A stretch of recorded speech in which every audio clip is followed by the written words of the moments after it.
Well, good evening, and thank you for coming to St Andrew the Great this evening. If you're just coming in, do feel free to take your seats in the gallery. We are here with a packed house tonight. It's wonderful to see everybody here for what promises to be a really stimulating event. And the title of tonight's event is The Origins of the Universe: Has Hawking Eliminated God? And our thanks to St Andrew the Great for hosting the event tonight.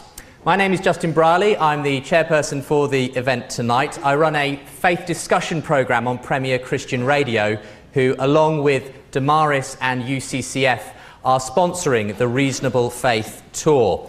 I don't know if anyone read the Times headline about a year ago. It was actually published on September the 2nd, and I have, probably a bit small for most of you to see here, but this is the Times headline that read on its front page, "Hawking, God did not create universe." And that was a story that went around the world at the time.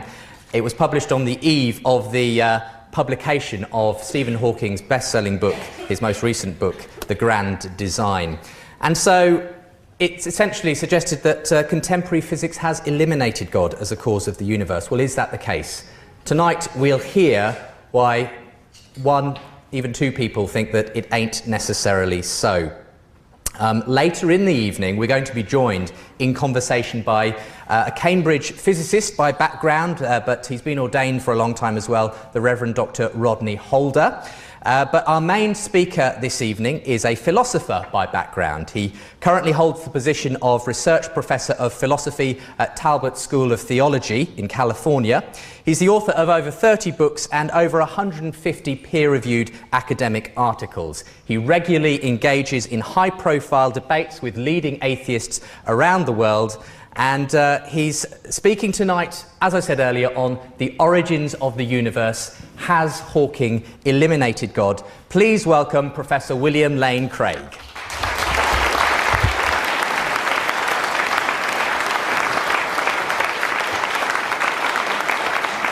Thank you very much. Thank you. It's a delight to be here with you this evening.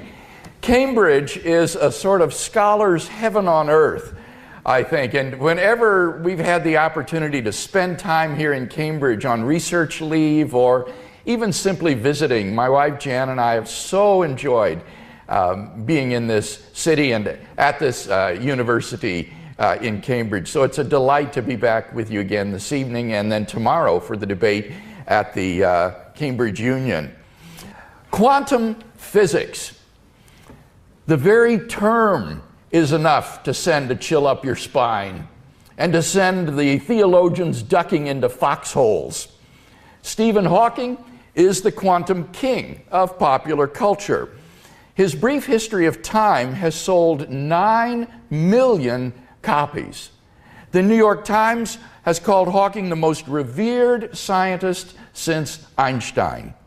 So, when Stephen Hawking says in his most recent book, The Grand Design, that quantum physics has made the need for a creator and designer superfluous, the temptation is to hoist the white flag of surrender. When Hawking goes even further and says on the recent television program, Curiosity, that modern cosmology furnishes a proof of atheism, then the average believer may feel deeply shaken in his faith. But do these bold assertions bear scrutiny? Sir Martin Rees of the Institute of Astronomy in Cambridge and the Astronomer Royal is not impressed.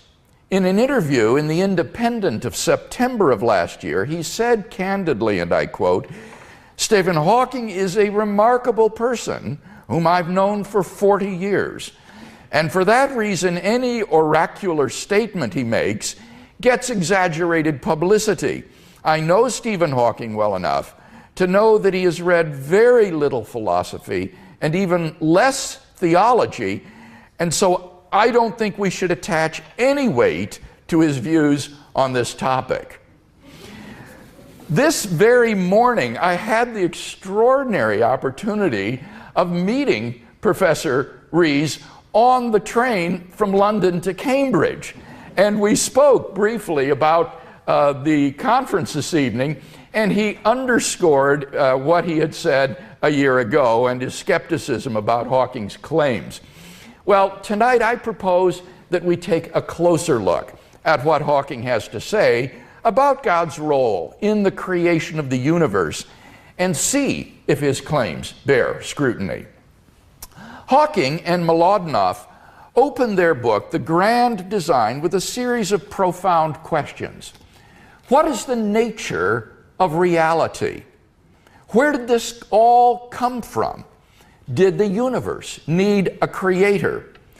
And then they say, traditionally, these are questions for philosophy, but philosophy is dead. Philosophy has not kept up with modern developments in science, particularly physics. Scientists have become the bearers of the torch of discovery in our quest for knowledge.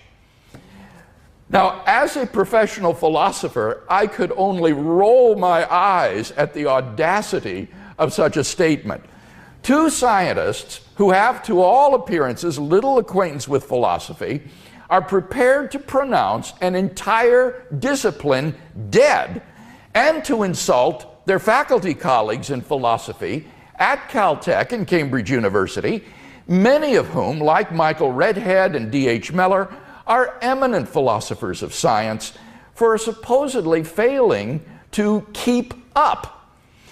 Their pronouncement is not merely amazingly condescending, but also outrageously naive. The man who claims to have no need of philosophy is the man most apt to be deceived by it. You might therefore anticipate that Hawking and Mlodinow's subsequent exposition of their favorite theories would be underpinned by a host of unexamined philosophical presuppositions. And that expectation is in fact borne out. Their claims about laws of nature, the possibility of miracles, scientific determinism, and the illusion of free will are all asserted with only the thinnest of justification. Now, I don't have time to talk about these issues this evening, but should you be interested, I've commented on them in some detail at my website, reasonablefaith.org. Just look at Question of the Week, number 181, for a discussion. Clearly, Mlodinow and Hawking are up to their necks in philosophical questions. What you might not expect, however, is that after pronouncing the death of philosophy, Hawking and Mlodinow should themselves then plunge immediately into a philosophical discussion of scientific realism versus anti-realism. I thought philosophy was supposed to be dead, but the first third of their book is not about current scientific theories at all, but is a disquisition on the history and philosophy of science. I found this section to be the most interesting and mind-boggling of the entire book. Let me explain. Having set aside a Monday afternoon to read Hawking and Mlodinow's book, I spent that morning working through an article from Blackwell's Contemporary Debates in Metaphysics on a philosophical viewpoint known as ontological pluralism. Ontological pluralism. Now, what is that? Ontological pluralism is a view in an area of philosophy whose name sounds like stuttering, metaphysics, or as it's sometimes called, meta-ontology. This is philosophy at its most ethereal. Ontology is the study of being, or of what exists, the nature of reality. Meta-ontology is one step higher. It inquires whether ontological disputes are meaningful and how best to resolve them. Ontological pluralism holds that there really is no right answer to many ontological questions, such as, do composite objects exist? According to the ontological pluralist, these are just different ways of describing reality, and none of these is more correct or accurate than another. There literally is no fact of the matter to answer these questions. So, if you were to ask, for example, is there such a thing as the moon? The ontological pluralist would say that the question has no objective answer. It's not true that the moon exists, and it's not true that the moon does not exist. There just is no fact of the matter about whether there is such a thing as the moon. Ontological pluralism is thus a radical view which is defended by only a handful of contemporary philosophers. Imagine my astonishment, therefore, to find Hawking and Mlodinow espousing ontological pluralism, without, of course, being aware of the name, as their answer to the question, what is the nature of reality? They call their view model-dependent realism. They explain that models are just different ways of interpreting our sense perceptions.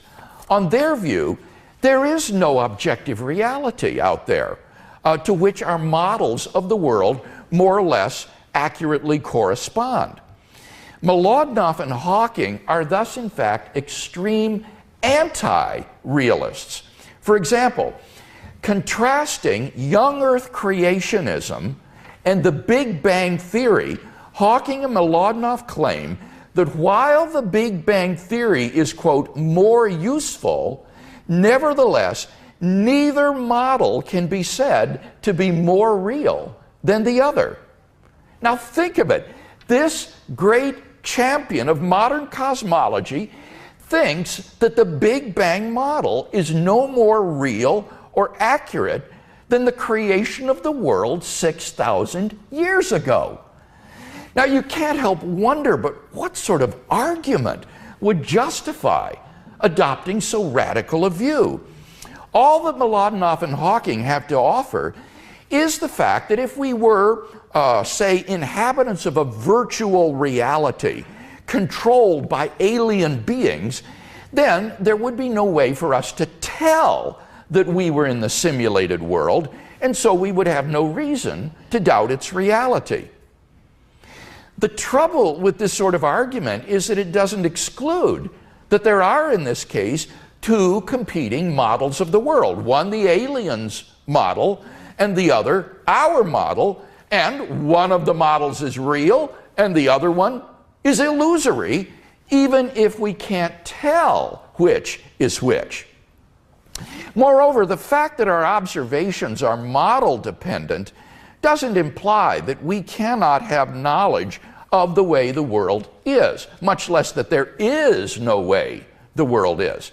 For example, a layperson entering the Cavendish laboratory might see that there's a piece of machinery on the lab table, but he would not see that there is an interferometer on the lab table, since he lacks the theoretical knowledge to recognize it as such.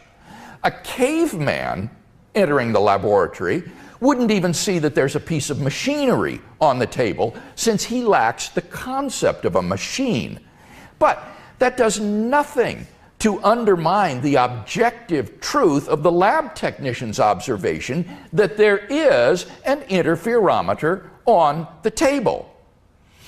Hawking and Mlodinow, not content with ontological pluralism, really go off the deep end when they assert, and I quote, "There is no model-independent test of reality.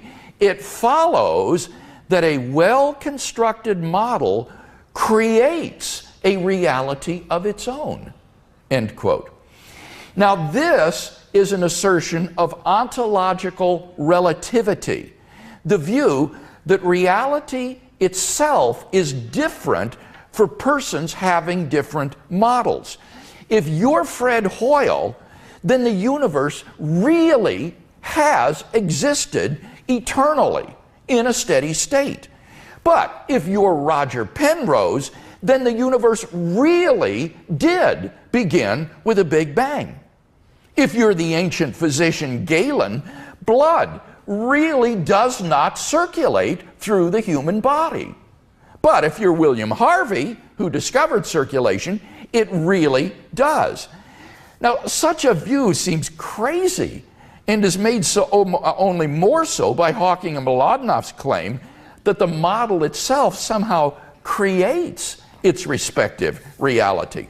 It hardly needs to be said that no such conclusion follows from there being no model-independent test of the way the world is. All of this is, in any case, somewhat beside my main point. The main point is that despite their claim to speak as scientific torchbearers of knowledge, what Hawking and Mlodinoff are engaged in is philosophy. The most important conclusions drawn in their book are philosophical, not scientific. Why then do they pronounce philosophy dead and claim as scientists to be bearing the torch of discovery? Simply because that enables them to cloak their amateurish philosophizing with the mantle of scientific authority, and so avoid the hard work of actually arguing for their positions rather than merely asserting their philosophical viewpoints.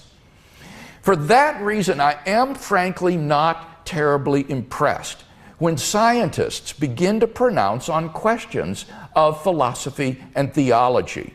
For when they do so, they are speaking outside of their area of specialization, and their opinions have no more value than the opinions of an untutored layman.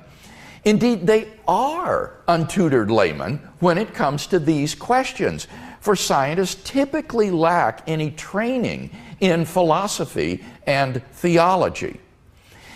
Now, with that in mind, let's look now more closely at Hawking and Mlodinoff's answer to the profound questions they initially posed.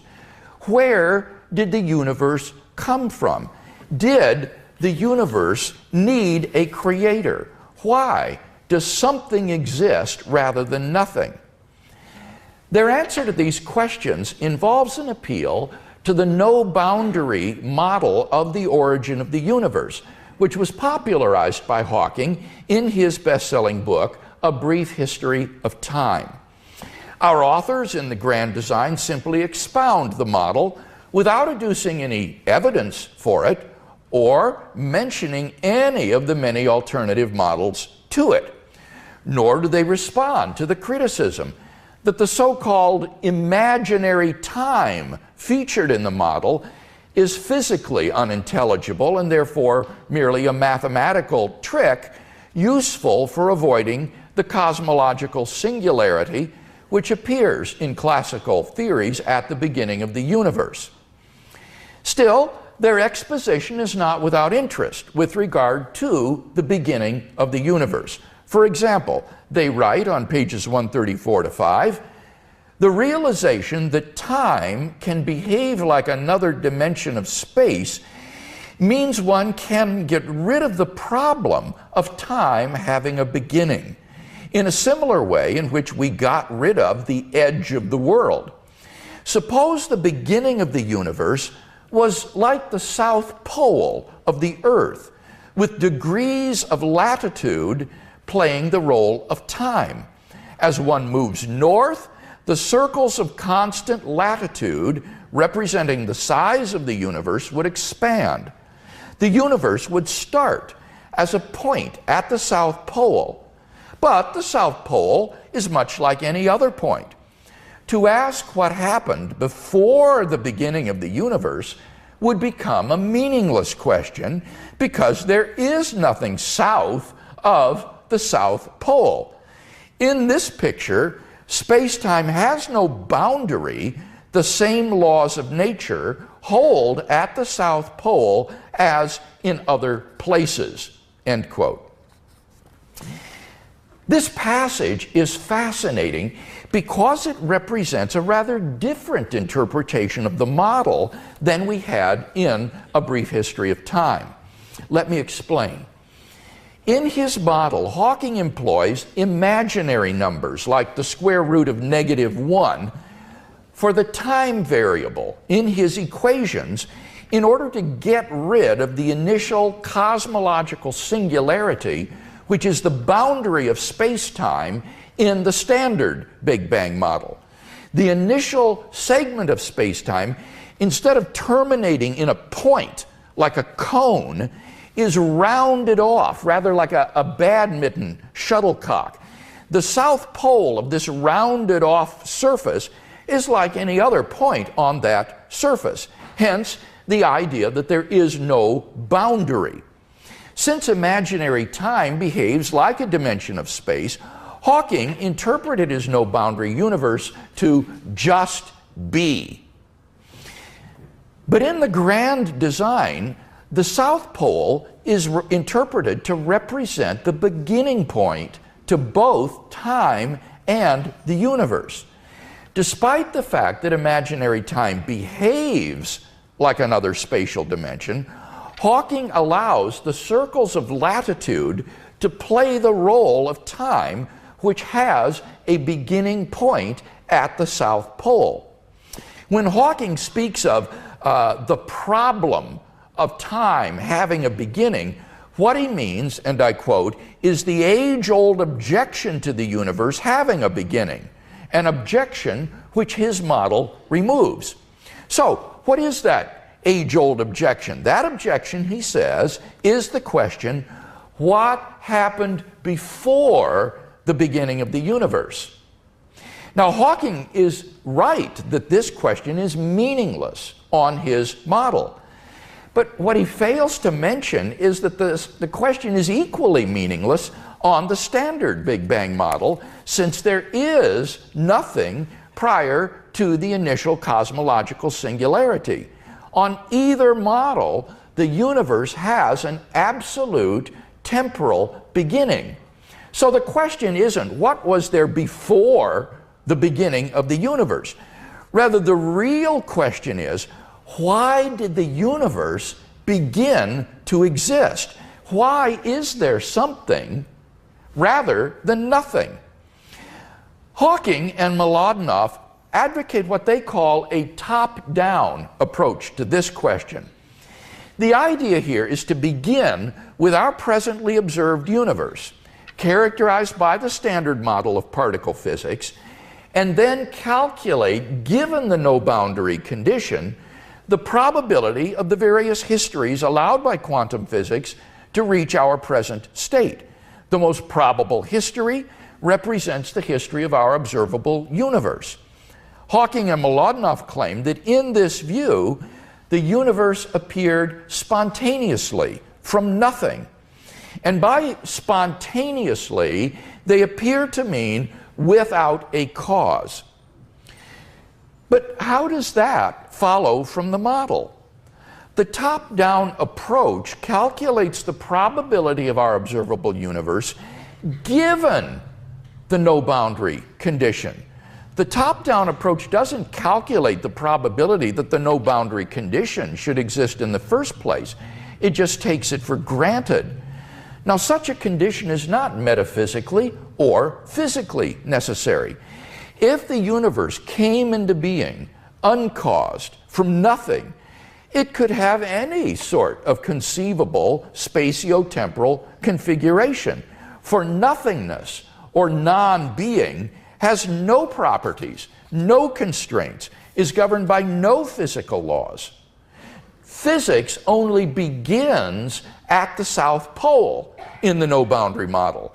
There isn't anything in the model that implies that that point came to be without a cause. Indeed, the idea that being could arise without a cause from non-being seems to be metaphysically absurd. In his recent interview on the television program Curiosity, Hawking goes yet a step further to argue that atheism is true because there is no time at which God could have created the universe, since time began at the Big Bang. This is a terrible argument, however, since it just assumes without justification that causes must precede their effects in time. But philosophers frequently discuss cases in which cause and effect are simultaneous. That is to say, they occur at the same time. So, why couldn't God's creating the universe be simultaneous with the universe's coming into being? Indeed, what could be more obvious? Of course, the universe's coming into being is simultaneous with God's creating it and bringing it into being. Now, if Hawking insists that the initial singularity in the Standard Model is not, technically speaking, a point in space-time, but is a boundary point of space-time, fine. We can still say that God's creating the universe was coincident with the universe's coming into being. That is to say, they occur together on the boundary of space-time. Besides, his model is supposed to have eliminated the boundary point of space-time in favor of an ordinary beginning point like the South Pole. So what's the problem? Hawking's attempt to invalidate theism is, I'm afraid, singularly unimpressive. Hawking and Mlodinow seem to realize that they have not yet answered the question, why is there something rather than nothing? For they return to this question in their concluding chapter and give a quite different answer. There, they explain that there is a constant vacuum energy contained in empty space.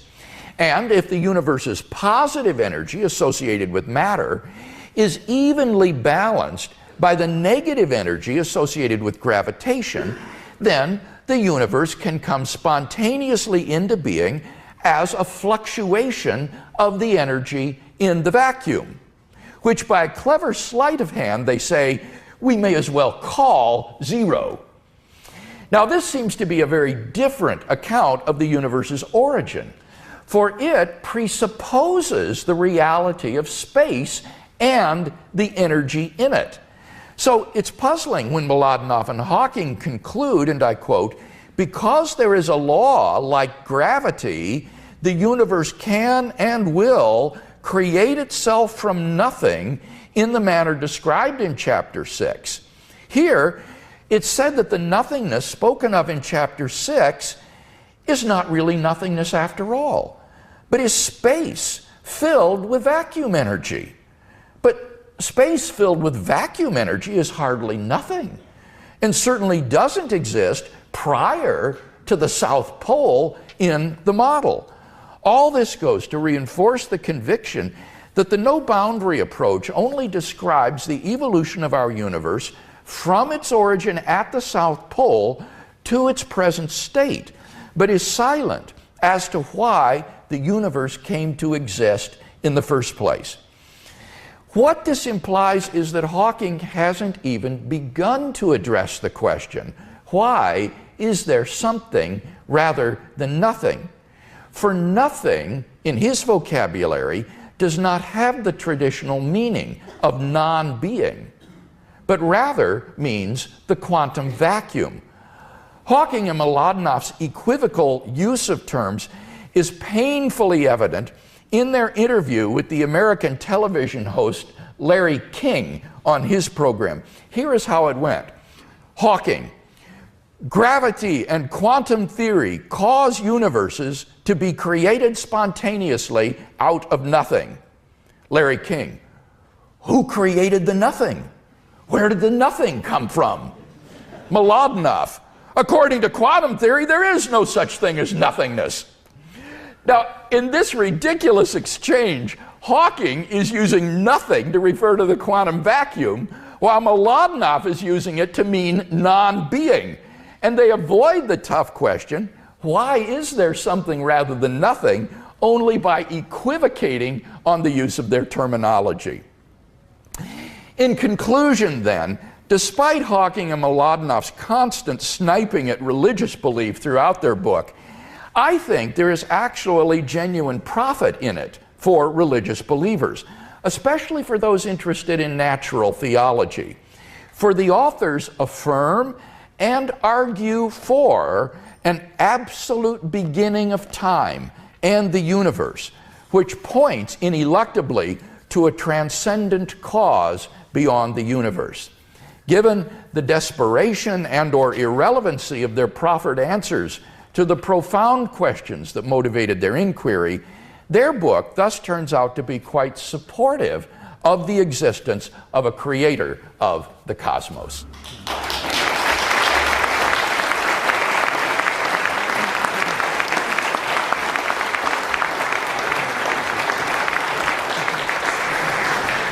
Well, thank you very much, Bill. And having heard what Bill has had to say on Hawking's arguments against God as a cause of the universe, we thought it would be interesting to hear from a Cambridge-based physicist by background. That is, of course, the Reverend Dr. Rodney Holder, who is course director at the Faraday Institute for Science and Religion, which is based at St Edmund's College here in Cambridge. He's also ordained, and he's going to come and give some thoughts on the back of Bill's presentation tonight. Thank you, Rodney.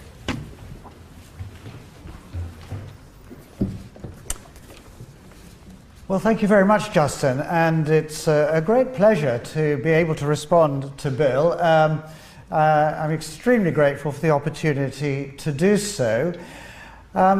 This isn't, however, too much of a critique, because I'm very much in sympathy with what Professor Lane Craig has said. But it seems to me there are two fundamental questions which modern cosmology poses, which take us beyond the science itself into the realm of metaphysics, philosophy, or even theology. And they are, first of all, the indication that the universe had a beginning in time, some 13.7 billion years ago, which Bill has been talking about. And secondly, the fact that the constants which go into the laws of physics and the initial conditions of the universe at the Big Bang need to take the values they do to high degrees of accuracy in order for the universe to give rise to life, and indeed to anything interesting at all. It seems that the idea of the universe having a beginning has presented a serious challenge to cosmologists in the modern world, especially cosmologists of an atheist persuasion. Einstein, who was more of a pantheist than an atheist, hated the idea and chose a particular value for the cosmological constant in order to make the universe static. Eddington, who was a Quaker, called the idea repugnant. But the most serious opposition came from a group of Cambridge cosmologists, Fred Hoyle, Hermann Bondi, and Thomas Gold, who proposed the alternative of a steady-state universe. It was, in fact, Fred Hoyle who coined the phrase Big Bang in the first place as a term of abuse for the theory, because he believed that if the universe had a beginning in time, then it would need God to create it. And of course, as an atheist, Hoyle hated the very idea of that. And it seems that Hawking, similarly today, prefers an approach which attempts to do away with that first moment. Now, I agree with Professor Lane Craig that Hawking and other cosmologists have failed to come up with any convincing way of getting rid of the beginning. But the point I would like to make is that even if they had, they would not have answered the fundamental question addressed by the Christian doctrine of creation. This is indeed the question why there is something rather than nothing. But that is to say that the Christian doctrine of creation is much more about the ontological origin of the universe than its temporal origin. As St. Thomas Aquinas recognized, even if there is a chain of cause and effect which goes back into the infinite past, that infinite chain still needs a first cause outside the chain altogether. So the question is, why does the chain of cause and effect exist at all? And it's because of this kind of argument that St. Thomas said that we can know God exists from reason alone. However, he said that we cannot know from reason alone whether the universe had a beginning in time, although he believed that it did on the basis of his interpretation of Scripture. The basic point of the argument is that the universe is contingent. It may or may not have existed in the first place, and given that it exists, it could have been different from what it is. Its existence can be explained if there is a necessary being who creates it. And that is at least part of what we mean by God.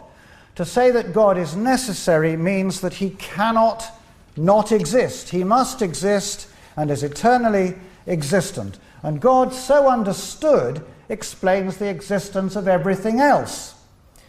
This point was in fact recognized by none other than Stephen Hawking himself back in A Brief History of Time, when he asked the question, what is it that breathes fire into the equations and makes a universe for them to describe precisely? Martin Rees and Dennis Sharma, the supervisor of Hawking and of Martin Rees, all recognize this very point, even though none of those cosmologists was a religious believer. A further important point from the Christian doctrine is that there is no particular vested interest in the first moment. Rather, God is involved in every moment. God sustains the universe in being moment by moment, and as St. Augustine said, the universe would collapse into nothing if God ceased to will the universe's existence. So the upshot of all this is that the Christian doctrine of creation is completely untouched, even if Hawking or others managed to explain away the beginning, which, as Professor Lane Craig says, they are very far from doing. The other big issue, though, is the fine-tuning of the universe, and I think that this is perhaps even more hard to explain if you are an atheist than the universe's beginning. The universe seems in numerous ways to be designed so that life could develop in it at some stage of its evolution. The constants of the laws of physics, the initial conditions at the Big Bang, need to be what they are in order to give rise to life. And the very interesting thing about this is that it was discovered by cosmologists with no religious axe to grind. For example, Brandon Carter, who coined the phrase anthropic principle to describe it. Martin Rees was another pioneer of discovering the fine-tuning. Now, for an atheist, it seems to me there are two main options to solve this problem. The first is to say that cosmologists like Carter are wrong and you cannot vary the constants of physics. Maybe there is only one self-consistent set of laws and constants. It has been the aim of some physicists to produce a theory of everything which calculates all the constants, and which also says that it doesn't matter how the universe started. It would end up the same with galaxies, stars, and life. It seems that M theory, which Hawking talks a lot about, which is a generalization of string theory, was originally designed with that in mind. But, in fact, that particular program seems highly implausible given the different kinds of universe we can actually imagine. And in general, as we obtain better theories in physics, we do not eliminate free parameters. And indeed, M theory has made no observations and or made no predictions which can be observed.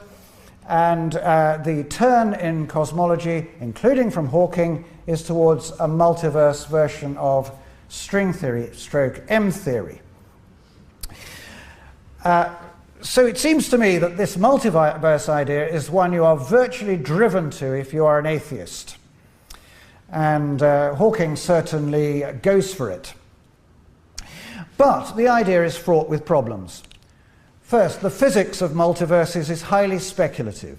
You wouldn't gain the impression from the Hawking and Mlodinow book that M theory had indeed made no predictions and there was no observational or experimental support for it. It's highly speculative, and indeed other universes than our own are unobservable in principle. Usually the idea is that there are infinitely many universes. Well, that very idea has certain problems associated with it. You cannot complete an infinity. You can always add to an infinity. So there can be no guarantee that all possibilities are covered, even if you have an infinite number of universes. There are paradoxes to do with human identity. This very room will be mimicked in many, many other universes, possibly infinitely many universes, once you go into this realm of a multiverse. And so it seems to me that you're ending up with a hypothesis which is perhaps giving rise to paradox.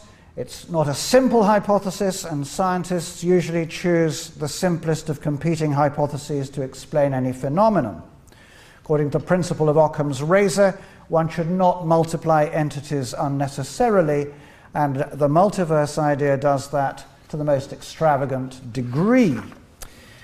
There is always the question, too, why this multiverse? In fact, what you've done is simply push the question back from why this universe is so special as to why the multiverse is so special.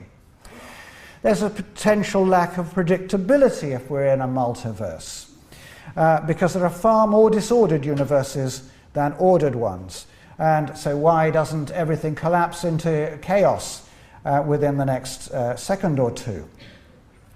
Perhaps the closest a multiverse explanation gets is to explaining the particular value, why the cosmological constant is so small. Because only if it is so small within quite a narrow range could galaxies and stars form, even though the theoretical value of that constant is 10 to the 120 times bigger than that which is compatible with observation. But on the other hand, some kind of fine-tuning seems necessary in order to get an infinite universe in the first place, because mostly we're thinking about a multiverse being a gigantic overarching space-time in which the universes aren't really separate universes, but they're disconnected parts of this overarching space-time. And you need the critical density of this whole vast overarching space-time to be lower than the actual density of this to be lower than a certain critical value.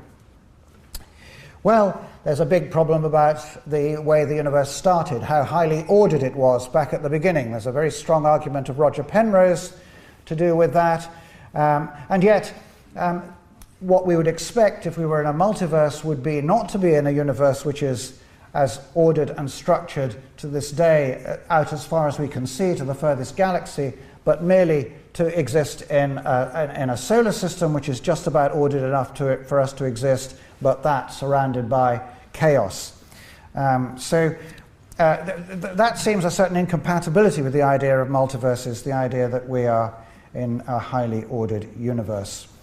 Okay, so there are multiple problems with that idea. Again, you wouldn't get that impression from the Hawking and Milodinoff book. And not only does the universe create itself, but through M theory and gravity, a great many universes are created out of nothing. And as Professor Lane Craig has very well explained, this isn't really creation out of what a philosopher would call nothing. So it seems to me that it's far simpler, far more rational to believe that the universe was created and designed by God than it is to invoke the enormously extravagant and speculative hypothesis of the multiverse. Thank you.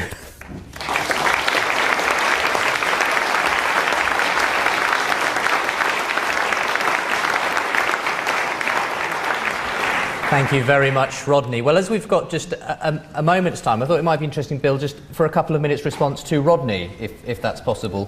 To what? To what Rodney has had to say. Question or comment? Just a comment on Rodney's presentation there, and then we'll begin to take some questions. Is that okay? Well, I appreciate very much the devastating critique of the use of the multiverse hypothesis to explain away fine-tuning. I counted no less than 6 objections that Rodney shared, and some of these are indeed, I think, very powerful. My only caveat, I think, Rodney, would be with respect to the doctrine of creation. It's certainly true that Christian theology distinguishes between, in Latin, creatio originans and creatio continuans, that is to say, originating creation and continuing creation.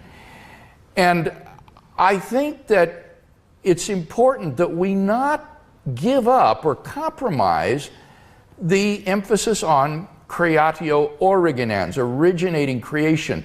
And there's simply no need to back away from that to simply affirming that God conserves the universe in being moment by moment. We can affirm that and should, but it is an inherent part of the Christian doctrine of creation that the universe, the created world, had a beginning, that there is a state of affairs of the actual world which consists of God existing alone. And the universe comes into being at the first moment of creation. So that would be my only reservation, is that as important as the contingency of the universe is and the contingency argument for God's existence, I wouldn't want us to back away from or soft pedal the idea of originating creation. I think this is not only part of Christian theology, but it's also inherent to the biblical concept of creation, as is evident from the very simple fact that creation in the Bible is always in past tense verbs. It's always God created, God did this. This is a temporal act, not simply a continuing act. So that would be my only comment I think that I would want to make. Well, thank you both, gentlemen. It's worth noting at this point that Stephen Hawking has been sent a copy of Bill's speech that he gave and was invited to comment, but up until now hasn't chosen to do so. But he does have that if he chooses to read it and to respond to it at some point in the future. So if you'd like to come to the podium, Bill, and the first person would like to come forward with their question, do feel free. Thank you very much for your talk. This is a very simple question. If God created everything, if God created the space-time continuum, what created God? Christians do not believe that God created everything. He created everything other than himself. He didn't create himself. So God is an uncreated being. As Rodney indicated so nicely in his speech, the concept of God that is traditional in Christian theology is that God is a necessary being, not a contingent being. That is to say, God exists in all possible worlds. It is metaphysically impossible that he fail to exist. So God is the uncaused first cause of everything other than himself. It's not much of a definition for God. Well, I wasn't offering a definition of God. I was just offering one of the many attributes of God. That I would also say things like God is omnipotent, omniscient, exists self-existently, is eternal, is morally perfect, and so forth. There are many, many attributes that will round out and give you a very theologically rich concept of God. But it's important to see that in Christian thinking, traditionally, God isn't a contingent being. That is to say, a being that just happens to exist. God just doesn't happen to exist. He's metaphysically necessary. He's a self-existent being. His existence, his non-existence is impossible. So that would answer the question then, well, what is God's cause, or where did God come from? Christians don't believe that everything that exists has a cause, because we think that God is uncaused and metaphysically necessary. In my arguments for the existence of God, I word the causal premise this way: everything that begins to exist has a cause. Anything that comes into being needs to have a cause. But an eternal, metaphysically necessary being is just uncaused. Yes, and very briefly, why do we care so much about God if there is such sentient suffering in the world?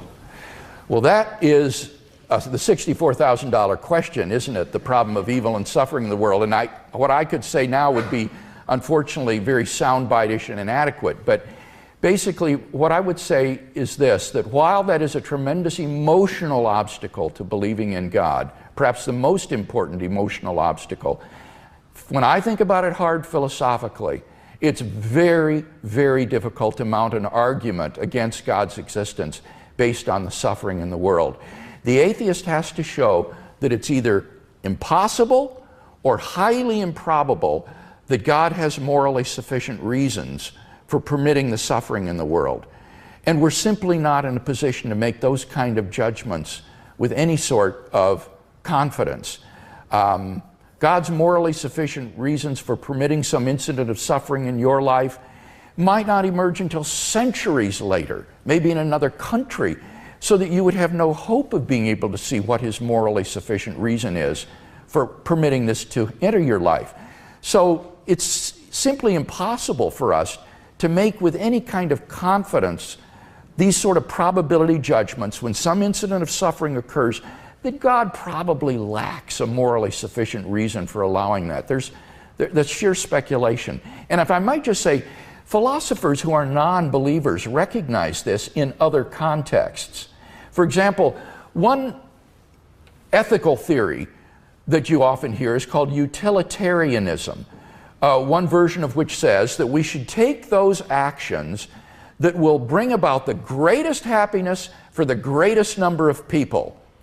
Weigh your courses of action and take that action that will bring about the greatest happiness for the greatest number of people. And one of the most common and devastating critiques of utilitarian ethics is that we're simply not in a position to make that kind of calculation. What looks like a short-term boon could turn out to be disastrous in the long run. And what looks like in the short term a horrible thing could turn out to redound to the great flourishing of mankind. And so one of the most common critiques, I think devastating critiques of utilitarian ethics, is that we can't make that kind of judgment. And it's very similar with regard to evil and suffering. We're just not in a position to say it's improbable or impossible that God has morally sufficient reasons for allowing certain things to occur. Hi, thank you for what you've spoken tonight. I'm not sure if I really understand it, but one of the authors had I guess, the meta-ontological concerns that reality even exists. Is that kind of summarizing it? Sort of. At first they take the view that there really is no objective reality out there. It's kind of like saying it's all in your mind. But then they even go deeper and they say each person has his own reality. You create reality yourself. Yes, that's the view they actually espouse in the book. I was just wondering, wouldn't it be simple enough just to drop a brick on their foot to demonstrate the reality? I think that would probably do it for any common sense individual. But as I say, for persons who are unaware of their own philosophical presuppositions and assumptions, they haven't thought these things through. In fact, they call their view a type of realism, when in fact it's a radical anti-realism. But yeah, I think yes, I appreciate your commonsensical point. Hello, just a very easy question. Is there any empirical evidence for the existence of God? Is there empirical evidence for the existence of God? I'll let Rodney say something about this as well. But this is the way I would put it. I would say there can be empirical evidence for a premise in an argument leading to a conclusion that has theological significance. Let me repeat that. There can be empirical evidence for a premise in a philosophical argument leading to a conclusion that has theological significance. So one isn't postulating some sort of God of the gaps to fill up scientific gaps in our knowledge, but rather we're saying that there can be scientific empirical evidence for a premise in an argument that might lead to the conclusion that God exists. Let me give you an example. Take this argument. Whatever begins to exist has a cause. Premise 2, the universe began to exist. 3, therefore the universe has a cause. Now, the second premise, the universe began to exist, is, as I've argued tonight, a premise for which there is good scientific evidence. This is a statement that is religiously neutral and can be found in any textbook on astronomy and astrophysics. It is a premise to which scientific or empirical evidence is relevant. And yet, in this philosophical argument, I think it does lead to a conclusion that has great theological significance. Right, it sounds to me a bit like you're just giving an argument, not real evidence. Say it louder, please. It just sounds to me that you're giving just an argument, not real evidence. I mean, when I mean about evidence, it's just, any facts, any physical, anything we can notice. The only thing I can say is you have got a belief, for what you can argue that God exists. You haven't got really. There is now also a belief for God might not exist, but you can prove either side. Well, I would invite you to think about the argument that I just gave. Whatever begins to exist has a cause. The universe began to exist. That leads to the existence of a being beyond the universe. And then we can deduce some of the theologically significant properties of this being. You may think I'm being overly subtle, but what I'm trying to do is avoid this common accusation of God of the gaps reasoning. And I think that the way I've articulated is right, and there are good arguments for God's existence. But no evidence. But no evidence. There is yes, no evidence. The evidence is for the premises in the argument that leads logically to a conclusion that God exists. Let me give you another example, all right? The fine-tuning of the universe is due to either physical necessity, chance, or design. Number two, the fine-tuning is not due to either physical necessity or chance. That's what Rodney argued tonight, from which it follows logically and inescapably, therefore, it is due to design. That is to say, there's a cosmic designer of the universe. There is no evidence for fine-tuning it, anyway. Well, Rodney, would you like to address theories. that question? There's no evidence for fine-tuning. Well, there's a great deal there are very many parameters which are fine-tuned. I mean, the classic example comes from Fred Hoyle, who was an atheist and yet discovered that in order for carbon and oxygen to be made inside stars, you need a certain balance of forces, you need a resonance in the carbon atom and so on.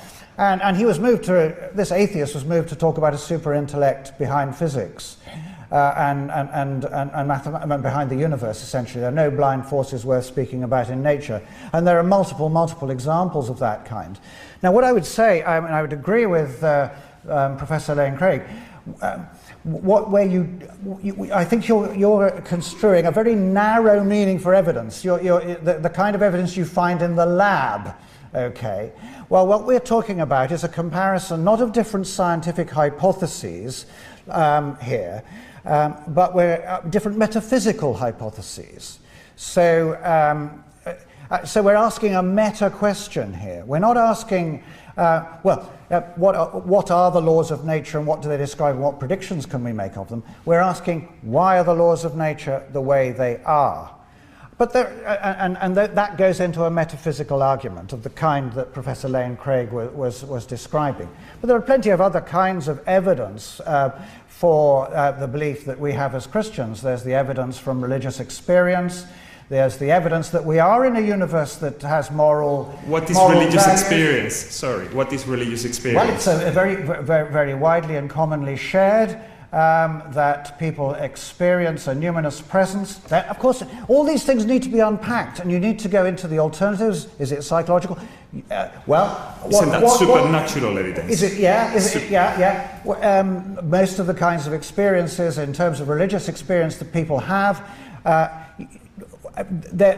you can't demolish them any more than you can demolish the idea that I'm speaking to you now. It's the same kind of. We are going to have to move on, but thank you very much. But then you'd come to the empirical evidence to do with the life, death, and resurrection of Jesus, which is historical evidence. So there are other kinds of evidence. I would like to be proven that, by the way. Well, come along on Monday evening in Southampton, and you'll hear more about that. Okay, would we have the next questioner? Thank you. Hello. One Spencer coined the famous phrase, survival of the fittest. Now, I was pondering about this one day, and I thought, if you expand it, you get correct me if I've got this wrong, that's what I'm here for. I thought survival of the fittest to survive, or I thought you could expand it, those that survive are the fittest to survive. Now, it's self-evident there, you've got a self-defining statement, a circular logic, a truism. Now, I understand there's a basic law in science philosophy which states that for a theory to be valid, it must be inherently disprovable. Well, it seems to me that Spencer's phrase is just a piece of circular logic, so it breaks that maxim. Correct or not? Well, you're speaking of an area here where, frankly, it's not an area that I deal in. You're talking about biological evolutionary theory. This is not a subject in which I'm competent to speak. I know that many people have criticized the notion of survival of the fittest for being tautological or circular in the way that you just described. On the other hand, I've seen statements by a number of evolutionary biologists who will dispense with that slogan and simply say that what the theory requires is that species which produce the maximum number of offspring are those that are most apt to survive, so that they can get along without this sort of circularity. But this isn't an area that I have more than a layman's interest in. Rodney, is this something you'd like to speak to? I could briefly, but I mean, Darwin, of course, spoke about natural selection. What we do have is the mechanism now for that. We have the combination of mutations of genes and so on, and selection by the environment, and that gives rise to better survival so as to reproduce. And it's reproductive success that's the key to evolution. Could I just add one little thing, though? You talk about the survival of the fittest. I mean, Darwin's tree of life, as far as I'm aware, only shows divergent evolution.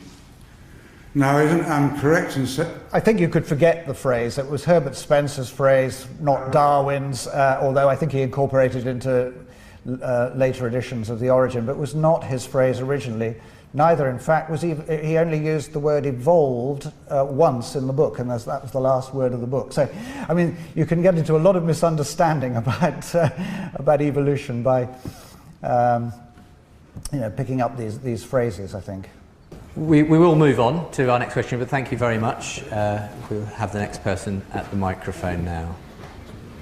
I think a lot of your argument for the existence of God is based to some extent on what you perceive as inconsistencies and problems with Hawking's view of the universe. And it stems back to what is called the Big Bang. Well, I think what Hawking has possibly overlooked is there could have been more than one Big Bang. In fact, there could have been an indefinite sequence of Big Bangs. We would not be able to trace the existence of any of them, except the last one, in the part of the universe we live in. Yeah. All right. Sorry, that's not really a question. It's more of a statement of opinion. Yes, well, that's fine. I think you've misunderstood my intention this evening. First, I wasn't arguing for the existence of God tonight. I wasn't giving an argument for God's existence. I was merely addressing the question, has Hawking eliminated the need for a creator? Has he eliminated God's existence? And my critique of Hawking was not at all based on inconsistencies in his model. Rather, what I looked at was the philosophical presuppositions and implications of the theory, but I'm assuming, for the sake of argument, that his theory is correct. That I'm granting that what his model says is correct, that time in the universe began at the South Pole, and then asking the question, does that explain why the universe exists, why there's something rather than nothing? Does it explain why the universe came into being? And my answer to those questions is no, the model doesn't even address those questions. So I'm not at all criticizing Stephen Hawking's model.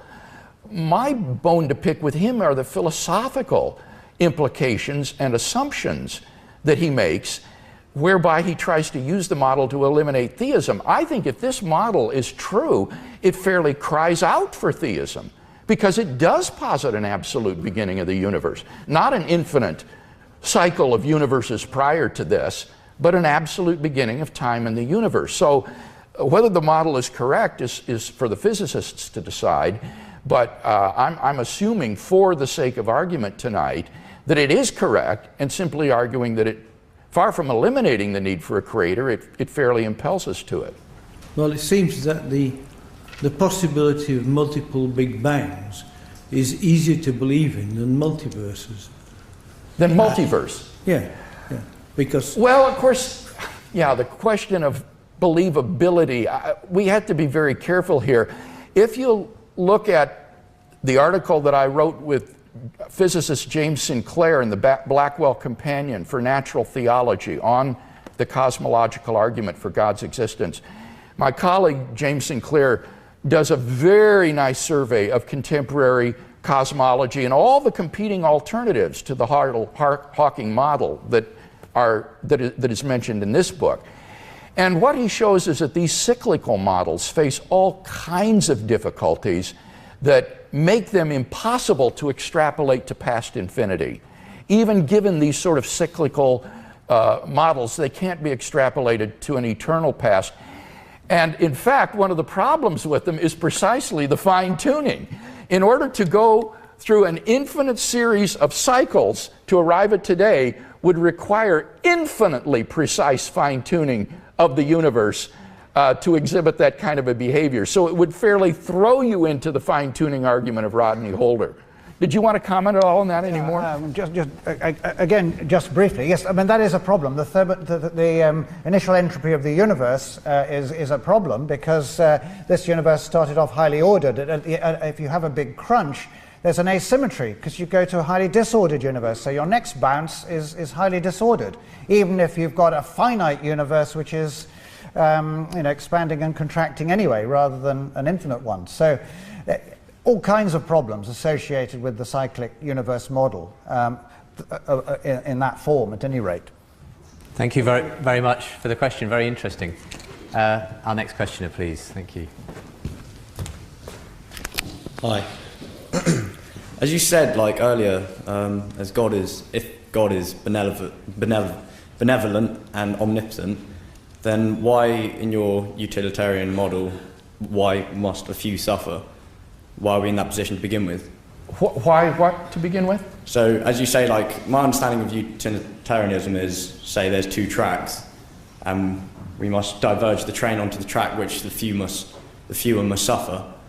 Then why are we on this position in the first place, as such? So why must a few why must a few suffer in the long scheme? In the Christian view, God has chosen to create a world of free agents who can freely choose either to obey or to disobey him.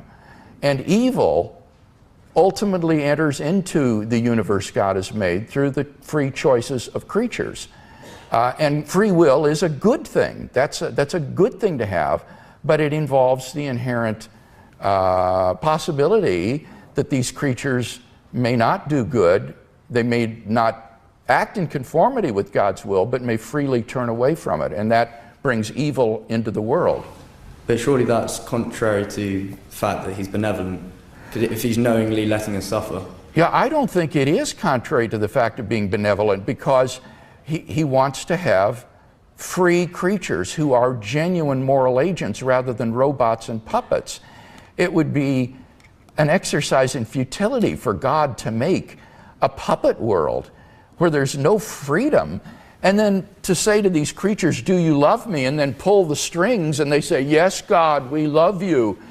Such a world would be meaningless. So it seems to me that the gift of free will is a tremendous act of benevolence on God's part, and it's our fault that we misuse it. It's not his fault. Fortunately, in the Christian view, God has done something about this. Namely, he sent his Son, Jesus Christ, to die for the sin of mankind so that we can experience God's forgiveness and moral cleansing and eternal life. So God is in the business of reclaiming lost sinners and setting things right again, and ultimately he will. So, but as you said, it almost sounds like we're here for his entertainment. We're here for his entertainment? Yeah, because you said No. So he lets us suffer to make it more interesting? You remember? No, God, being supremely perfect and self-existent, has no needs.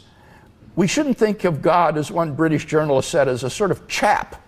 God is not a chap. And he has no needs, and particularly no need of us, in order to be happy. What that means is that the only possible motivation for creation could be for the benefit of the creatures themselves. Namely, God has created us so that we can have the awesome joy of being related and knowing him as the source of supreme, infinite goodness and love, and to enjoy Him for eternity. So that the act of creation is itself a tremendous act of grace and benevolence, because it's all for us. It's for our sake and not for His own. So if you're still thinking in terms of God creating us for His entertainment, your God is too small. That's so far from the Christian concept of God as to be a travesty. We are going to have to move on, but thank you. Another very interesting set of questions there. Thank you very much for your presentation, your lecture this evening. I appreciate that. I think the concept of multiverse may have been seen, or may be seen as an escape route for some atheists from their philosophical quandary, if I get you right. I don't want to psychoanalyze physicists and talk about their motivations. I don't think that's wise or necessary.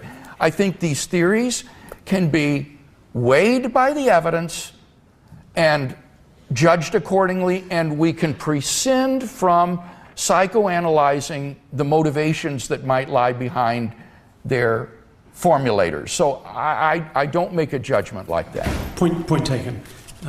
Could I then dare to suggest that maybe we are in danger, through the attempt to prove them wrong in this concept, in danger of limiting our view of God's infinite creativity? Because I think they are trying to think outside the box. They've got themselves boxed in, and they're trying to think outside the box. Fair enough. And I would like to posit the existence of other universes beyond our relatively small and relatively short-lived universe. All right, I'll let Rodney say something about that in a second, but I think that theism is really the only hope for the multiverse hypothesis. I really do.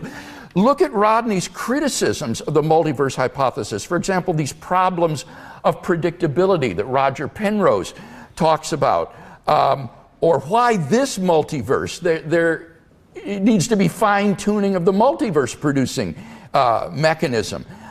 Things of this sort, I think, can only be solved by positing theism. Namely, there is a God who has created a multiverse. And I'm right there with you in that. I'm just suggesting that our Creator God probably did other things before our universe existed, and is probably in the rest of eternity going to do some other creative things which we cannot in our tiny minds imagine as yet. I think he could have, but I'm reluctant to use the word probably, because I don't think we have any evidence to allow us to use the word probably that he did these things. But I do want to affirm what you're saying is that on naturalism, I think it's highly probable there's no multiverse.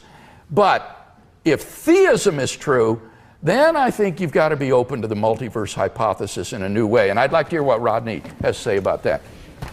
Well, yes, I broadly agree with that. There are a number of theologians and indeed cosmologists, Christian cosmologists, who are in favor of a multiverse. So one would be Don Page, evangelical Christian, colleague of Stephen Hawking, written papers with him. He's in favor of a multiverse. The late Arthur Peacock, who was a pioneer of the science-religion discussion, in favor of a multiverse in principle, because because the important thing is that the multiverse brings about cognizing subjects somewhere within some submember. I think what I'm suspicious of is the multiverse models that are on offer. Where it seems to be that the vast majority of these universes are completely dead and boring, and you may get universe-generating mechanisms, but I would also have sympathy with what the theologian Keith Ward says here, that a multiverse is fine in principle, but God would only create universes that are better to exist than not, and so therefore that where the good far outweighs the evil. And it's not clear, once you go down this route with the kind of models that are on offer, that universes with overwhelming evil would be excluded. So I would want to, if you come back to this as a theologian or a Christian believer, rather than simply as a cosmologist, then you start to go down the route that Professor Craig is saying, and we envisage, well, what kinds of universe would God create? And is that the same kind of thing as that's being offered by the cosmologists? I'm not sure it is. I think my question is, why would we want to limit the sort of universes that God wants to create? If he is infinite and eternal, then time is on his side. Sure, absolutely. I totally take that point. But he would not create universes that have overwhelming preponderances of evil. I think that would be a limitation of the kind of God I believe in. Thank you. Thank you for those very interesting questions again. I would add too, I don't think time is on God's side because I think God created time along with space, and therefore these are creations of God, not something that is co-eternal with Him. Yes, go ahead.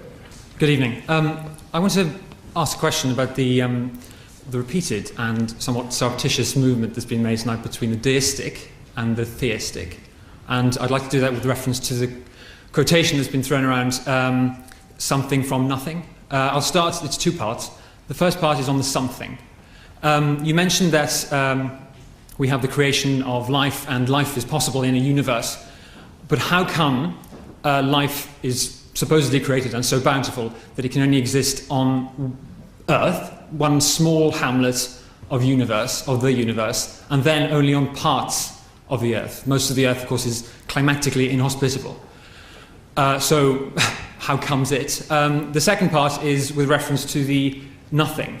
If you look in the night sky, possibly with a telescope, though I think it's possible with the naked eye, you can see the Andromeda Galaxy, which is, according to people who are far better versed in science than I, on a direct collision course with our solar system in about 5 million years' time. So there's no need to panic about it tonight.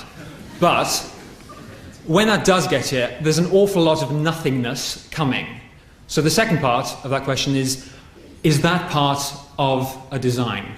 Is nothingness inbuilt in the something design? All right, I'll say something briefly about this and then hand it over to Rodney again. First, I don't think either Rodney or I is committed to saying that life only exists here on Earth. I'm certainly open to the idea that there's extraterrestrial life throughout the universe. I have no idea. Again, I think that theism provides the best chance for that to happen. It's on naturalism that is so highly, highly improbable that there would be intelligent life anywhere else in the cosmos. But on theism, God could have created it anywhere. Let me finish my answer before you respond. So I'm not committed to saying there's life only here on Earth. But in any case, even life here just on this planet does still require the sort of fine-tuning that Rodney Holder described of the entire cosmos, so that the size of the cosmos is really a function of its expansion and the time needed, for example, to cook up the heavy elements in the stars of which our bodies and life is composed. So the vastness of the universe really could be just for our sake alone in order to get those heavy elements that are necessary for us to exist. Now, with regard to the nothingness, again here, you say nothingness is coming.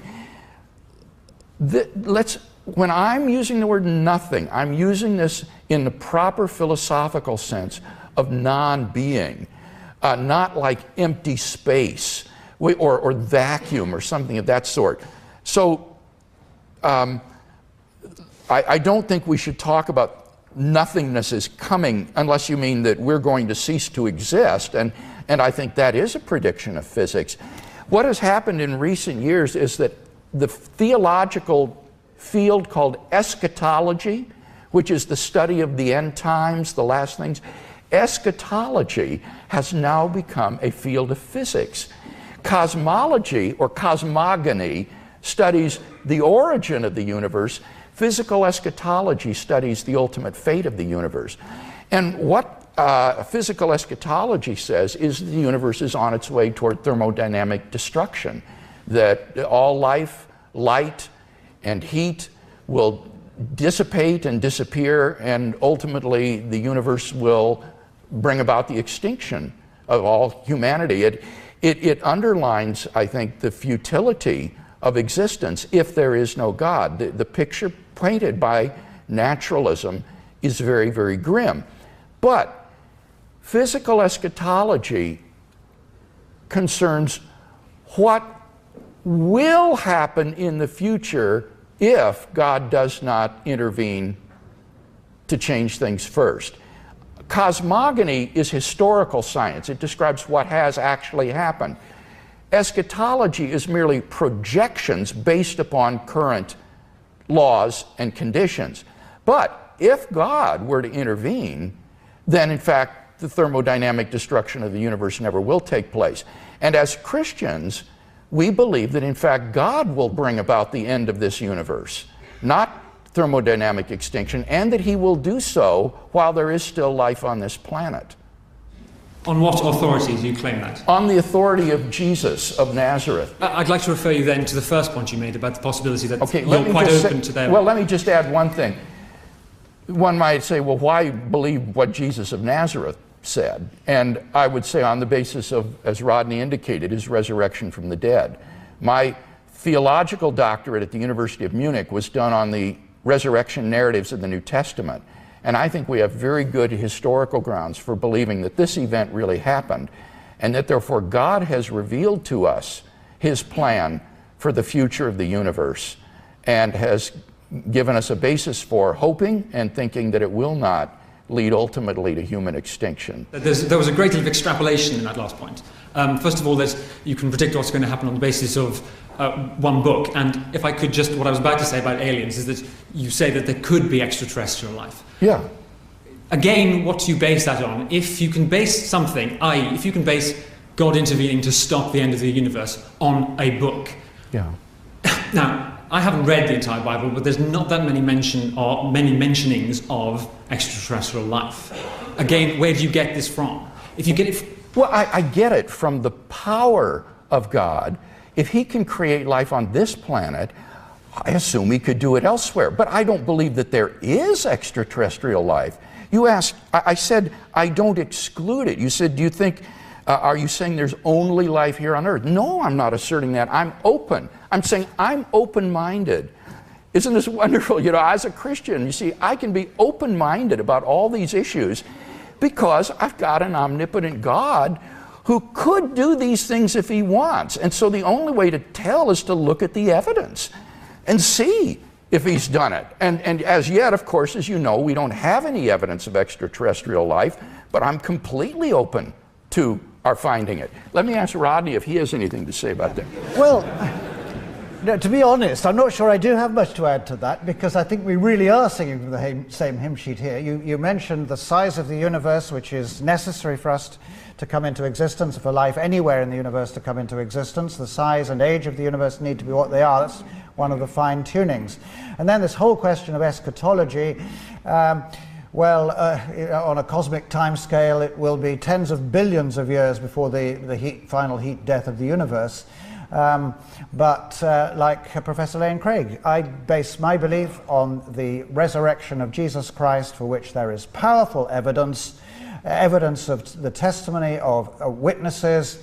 You read 1 Corinthians 15, you can track back what St. Paul is describing there when he describes a whole sequence of witnesses, and then to himself and his meeting with the apostles and so on, and his own experience.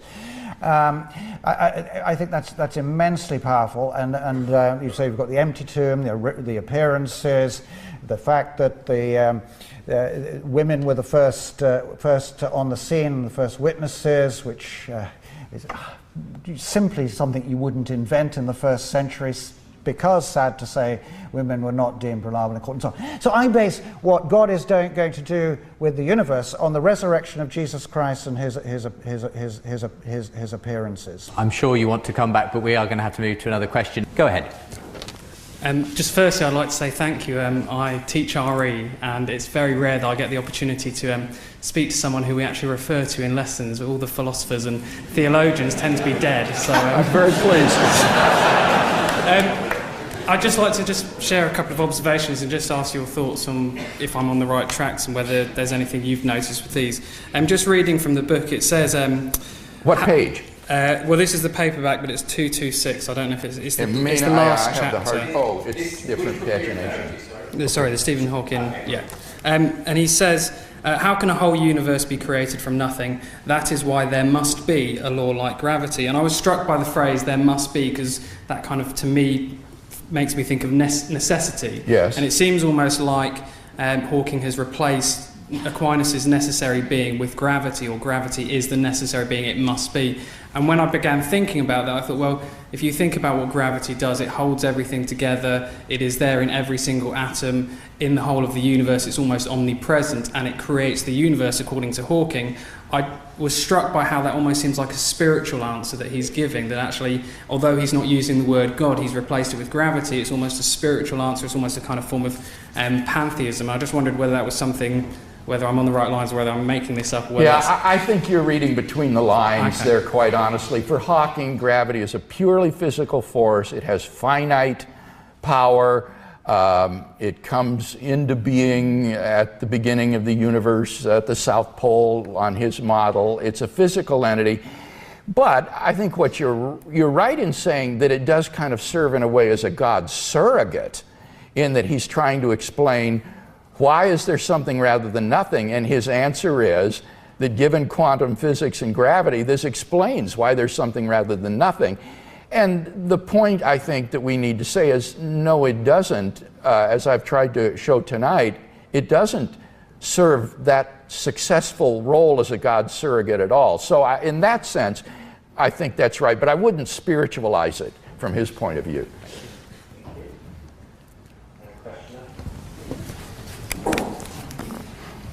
Thank you very much for your talk tonight. I'd like to say that it seems to me that initially you speak about why is there something rather than nothing. Suggests to me that philosophically the answer lies for you in the will of God, ultimately, for creation. So essentially I want to ask a question which I need you to decide whether it's theological or philosophical. But you speak of free will, and free will seems to be fundamental to the Christian notion of creation, to the Christian experience following creation. I'd just like to ask, seeing as each person has an existence brought into being by God and the will of God and God's creative act, and free will is so fundamental to God's act of creation, that initial bringing into being is a compulsory existence. So in terms of every person's existence and the fact that it is morally accountable, could you just say something about your philosophical position in terms of God's creative act and the bringing into being of morally accountable, what should we say, creatures that are therefore accountable but are compulsorily existing?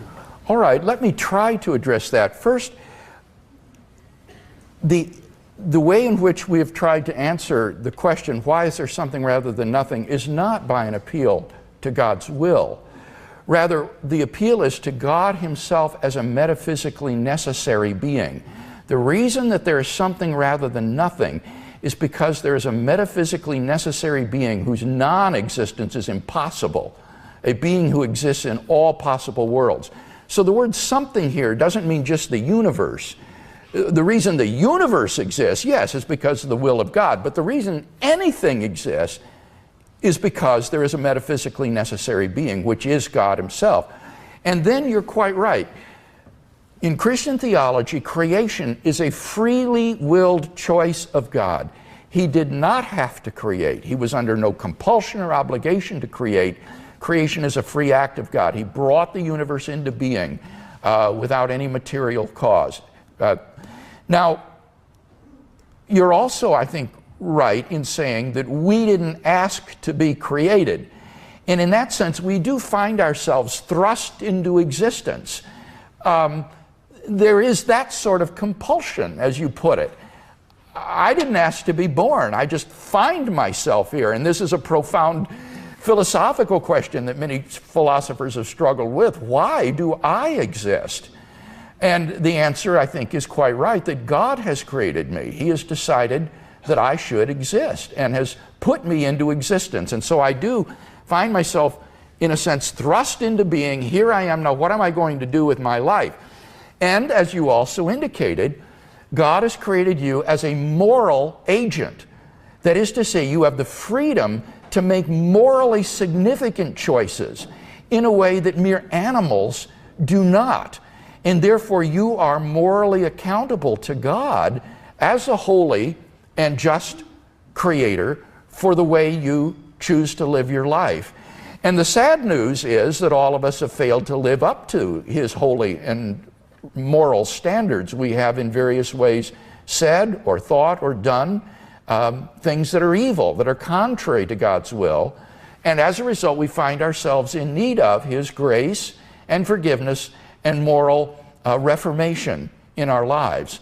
And that gets into then the whole Christian gospel of redemption and salvation through Christ, who is God's provision for our sin. But all of this is based upon the idea that we are, as you say, morally significant agents capable of freely choosing to obey or to disobey God. Thank you. I'm not trying to raise this as any proof against any of the claims for God's existence, but I am, as a philosopher, also a teacher, essentially. Yes. Often in conversation with students who may come across Dostoevsky's telling novel, which brings to the point this situation of somebody as if they've been given by God a ticket to existence, and in a sense they want to return the ticket. How come? And I know that this is essentially, it sounds very ungrateful, but it is an ethical issue and a philosophical issue that raises the question of the irreversible nature of those significant moral choices we make, which we didn't instigate. So I wondered if you could say, how might I tell my students, for example, that God is not just that He has the power or the authority. I don't think we need to question that if we take God as a necessary being that has authority. Yes. But the question is, in a sense, how can God hold to account and ultimately make people or expect people to pay for their actions that they didn't ask? Can I give you a very naive analogy? And possibly the analogy will fail. But if, for example, you as a child were asked to enter an egg and spoon race, in fact, put into an egg and spoon race, maybe you don't have these in America, but we suffer these things in England, some kind of arbitrary and possibly non-necessary race for maybe a reason that you've no idea yourself. As a child, you enter a race, you're put into it, and you fail the race and you suffer some punishment. There's a sense in which we would regard that as unjust. How might I tell my students it's not unjust for God to bring us into being and to make us accountable for our being? All right. Well, there's a number of levels on which you can answer that question. First of all, I would argue that it makes no sense to even talk about justice apart from God and His commands. Our moral obligations, I think, are constituted by God's commands to us. So that it's the very concept of justice means something that is in accord with the will and commands of a holy and loving God. So the very concept of justice, I think, is rooted in God and His commands. I think the other thing to keep in mind that these students may not appreciate is what I said to the other questioner earlier tonight, and that is that creation is a tremendous gift. It is for our benefit. We are being given the opportunity to come into relationship with infinite goodness and love, the source of all moral value whatsoever. To know God is an incommensurable good. That is to say, there's literally nothing that can be compared to it. Finite goods cannot even be compared to the infinite good of knowing God. So that those of us who have been created out of all the possible individuals God could have created are the beneficiaries of an indescribable gift, the gift of existence and the chance to know God, infinite goodness and love forever. And that's why they shouldn't want to return the ticket. They should be rejoicing in their good fortune that God has chosen to create them and give them this unspeakable gift. Thank you.